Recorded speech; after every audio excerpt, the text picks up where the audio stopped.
ଜୟ ଜଗନ୍ନାଥ ସାଙ୍ଗମାନେ, ଆପଣମାନଙ୍କୁ Soumya Sucharita creative soul Odia cooking ଚ୍ୟାନେଲକୁ ସ୍ୱାଗତ।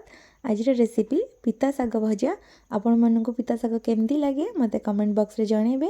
ଆଉ ମୋତେ ତ ବହୁତ ଭଲ ଲାଗେ, ମୁଁ ଆଜି କରୁଥିଲି ରେସିପିଟା, ଆଉ ମୁଁ କହିଲି ଆପଣମାନଙ୍କ ସହିତ ସେୟାର କରିନେବା। ଆମେ ରେସିପିଟା କରିବା ପୁରା ଦେଶୀ ଷ୍ଟାଇଲ୍ରେ ମୁଁ କରିଛି, ଆଉ ବହୁତ ହି ଟେଷ୍ଟି ବି, ଆପଣଙ୍କୁ ବହୁତ କମ୍ ବି ପିତା ଲାଗିବ। ଚାଲନ୍ତୁ ଏବେ ରେସିପିଟାକୁ ଷ୍ଟାର୍ଟ କରିବା। ଏଠି ଦେଖନ୍ତୁ ମୁଁ ନେଇଯାଇଛି ପିତା ଶାଗ, ଆଉ ଏଇଟା ମାର୍କେଟରେ ବି ତ ବିକ୍ରି ହେଲାଣି, ଆଗରୁ ଆମ ବାରିରେ ପାଇଯାଉଥିଲେ। ଆଉ ଏଠି ଯେତେବେଳେ ଆପଣ ପିତା ଶାଗ ଦେଖିବେ ମାର୍କେଟରେ ନିଶ୍ଚିନ୍ତ ଆଣିବେ। ଆଉ ଏଠି ଦେଖନ୍ତୁ କେମିତି ମୁଁ ଏଇଟା କରିଛି। ଫାର୍ଷ୍ଟ ମୁଁ ମାନେ ଚେର ଲାଗିଥିବା ସହିତ ଆଗ ଫାର୍ଷ୍ଟ ଗୋଟେ ଧୋଇ ନେଲି, ମାନେ ଟିକେ ବାଲି ତା ଦେହରୁ ଛାଡ଼ିବା ପାଇଁ। ଛାଡ଼ିଗଲା ପରେ ଆମେ ଆକୁ ବାଛି ନେବା, ତାପରେ ଆଉ ଥରେ ବି ଧୋଇବା। ତ ଦେଖନ୍ତୁ ମୁଁ କେମିତି ବାଛିଛି, ମାନେ ଶାଗକୁ ତା ଡେମ୍ଫ ଆମେ ନେବାନି, ଖାଲି ପତ୍ର ହିଁ ନେବା। ଦେଖନ୍ତୁ ଏମିତି ହିଁ ବାଛିବେ।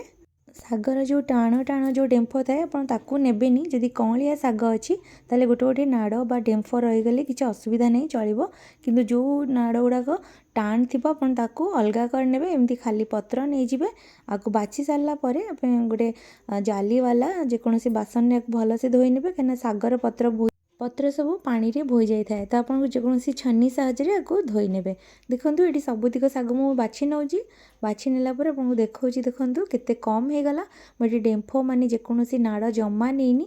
ଆଉ ଯିଏ ଗୋଟେ ଗୋଟେ ଅଛି ସେ ବହୁତ ସଫ୍ଟ ବାଲା, ମାନେ କଅଁଳିଆ ଅଛି, ତ ସେ ଆରାମସେ ସିଝିଯିବ। ତ ସେଥିଲାଗି ମୁଁ ନେଇଛି। ଆଉ ଆପଣ ବାଲା ଟାଣ ବାଲା ବିଲକୁଲ ବି ନେବେନି। ଦେଖନ୍ତୁ ଏଠି ମୁଁ ନେଇଛି ଆଳୁ, ଗୋଟେ ବାଇଗଣ ନେଇଛି।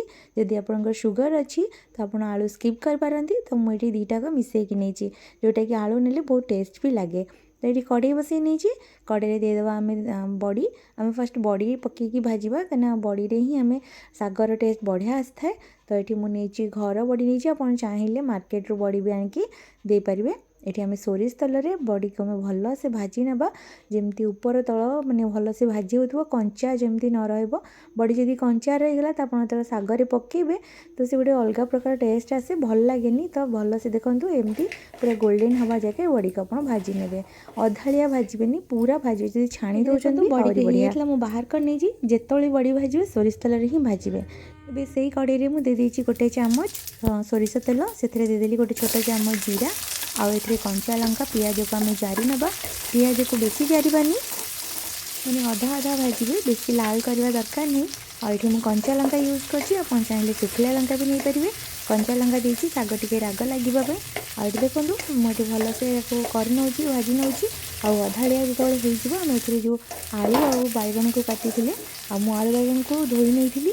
ଆପଣ କ'ଣ କରିବେ, ଯଦି ଲେଟ୍ ଅଛି ବାଇଗଣକୁ ପାଣିରେ ପକାଇବେ, ନହେଲେ ଡାଇରେକ୍ଟ ସାଙ୍ଗେ ସାଙ୍ଗେ ଧୋଇକି ବି ଏଠି ପକାଇ ପାରିବେ। ଏଠି ଦେଖନ୍ତୁ ଆଳୁ ବାଇଗଣକୁ ମୁଁ ଦେଇଦେଲି। ଏବେ ଆମେ ଭଲସେ ଆକୁ ଗୋଳେଇ ନେବା। ଆଉ ବାଇଗଣ ଯେତେବେଳେ ଆପଣ ପକାଇବେ ଗ୍ୟାସ୍ର ଫ୍ଲେମ୍କୁ ହାଇରେ ରଖିବେ, ନହେଲେ ବାଇଗଣ କଇଁଥା ହେଇଯାଇଥାଏ।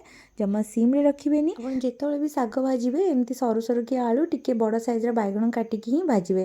ଦେଖନ୍ତୁ ଏ ଟିକେ ଗୋଳେଇଲା ପରେ ମୁଁ ଏଥିରେ ଦେଇଦେଉଛି ଆବଶ୍ୟକ ଅନୁଯାୟୀ ଲୁଣ, ମାନେ ହାଫ୍ ଚାମଚରୁ ଟିକେ କମ୍ ଦେଇଛି, କାହିଁକିନା ପିତା ଶାଗ ଆମର କମ୍ ଅଛି। ଶାଗ କମିଯିବ ସିଝିଲା ପରେ, ଆଉ ବାଇଗଣ ବି ସଫ୍ଟ ହେଇକି ଟିକେ କମିଯାଏ।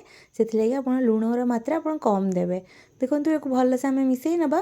ଆଉ ମୁଁ ଶାଗକୁ ଆଉ ଦୁଇଥର ଧୋଇକି ତାକୁ କାଟି ନେଇଛି, ପୁରା ଛୋଟ ଛୋଟ କରି କାଟି ନେଇଛି, ମାନେ ପୁରା ଭଲସେ ଚପ୍ କରିନେବେ। ଆଉ ଏଠି ଦେଖନ୍ତୁ ଆମେ ଭଲସେ ଶାଗକୁ ମିଶାଇ ନେବା। ଆଳୁ ବାଇଗଣକୁ ଆପଣ ଅଧିକା ସିଝେଇଲା ପରେ ଶାଗ ଆଡ଼୍ କରିବେନି। ଯଦି ସେମିତି କରିବେ ତ ବାଇଗଣ ବହୁତ ସଫ୍ଟ ହେଇଯିବ, ଆଉ ଆପଣଙ୍କ ମାନେ ବହୁତ ମିଶିଯିବ, ମାନେ ଯେଉଁଟାକି ମାନେ କାଦୁଅଟା ଟାଇପ୍ର ହେଇଯିବ, ଯେଉଁଟାକି ଶାଗ ଭଜା ଭଲ ଲାଗେନି। ତ ବାଇଗଣ ମାନେ ହେଇନଥିବ, ଆପଣ ଏକା ସାଙ୍ଗରେ ଶାଗ ଆଉ ବାଇଗଣକୁ ମିଶାଇକି ଭାଜିବେ ନା, ତ ଭଲସେ ଜଲ୍ଦି ବି ସିଝିବ। ଆଉ ବେଶୀ ମିଶିବନି, ପରିବା ସବୁ ଗୋଟା ଗୋଟା ରହିବ, କିନ୍ତୁ ସବୁ ସିଝିଥିବ। ଦେଖନ୍ତୁ ଶାଗ ମିଶାଇଲା ପରେ ମୁଁ ଗ୍ୟାସ୍କୁ ଟିକେ ମିଡ଼ିୟମ୍ରେ କରି ଢାଙ୍କୁଣି ଘୋଡ଼େଇ ଦେଇଥିଲି। ଆଉ ଶାଗ ଆମର ସିଝି ଯାଇଥିଲା 2-3 ମିନିଟ୍ ଭିତରେ। ସିଝିଗଲା ପରେ ମୁଁ ସେଥିରେ ଦେଇଦେଲି ଗୋଟେ ଚାମଚ ରସୁଣ ଛେଚା। ଆଉ ସୋରିଷ ତେଲରୁ ମାନେ ହାଫ୍ ଚାମଚ ପାଖାପାଖି ହେବ ସୋରିଷ ତେଲ ଦେଇଥିଲି। ଆଉ ସେ ଯେଉଁ ବଡ଼ିକୁ ଆମେ ଭାଜିଥିଲେ, ବଡ଼ିକୁ ମାନେ ଚୁରି ନେଇଥିଲି, ମାନେ ଯେକୌଣସି ପାହାର ହେମଦସ୍ତା ପାହାରରେ ଆପଣ ଟିକେ ଛେଚି ନେବେ। ଛେଚି ନେଇକି ତାକୁ ଦେଇଦେବେ, ବେଶୀ ଚୁରା କରିବେନି, ଟିକେ ରହିବ ଯେମିତି ଗୋଟା ଗୋଟା ସେମିତି ରଖିବେ, ମାନେ ବଡ଼ି ଚୁରା ପାଇଁ ଆମେ ଯେମିତି କରୁଛେ କରିକି ଏଠି ଭଲସେ ଦେଖନ୍ତୁ ମୁଁ ମିଶାଇ ନେଲି। ଏବେ ଗ୍ୟାସ୍କୁ ଆମେ ବନ୍ଦ କରିନେବା।